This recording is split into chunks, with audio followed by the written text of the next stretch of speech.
Ivana Alawi nakadate ang crush na si Paolo Avellino, Kim Chiu may patutsada.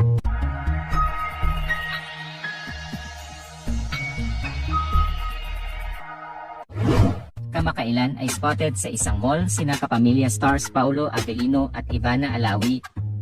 Ang actress/vlogger na si Ivana Alawi at kapamilya Hunk at aktor na si Paolo Avellino ay pinagkabuluhan ng mga tao matapos makitang namamasyal sa isang mall. Matatandaan na inamin noon ni Ivana Alawi na crush niya si Paolo Avellino.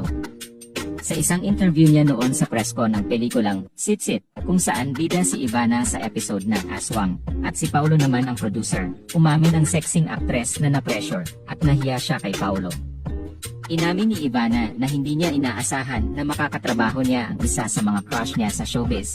Kahit na hindi sila magka-acting sa harap ng kamera, tila hiyang-hiya naman si Paolo na mag-react sa pag-amin ni Ivana. So kasi nag-text na kami,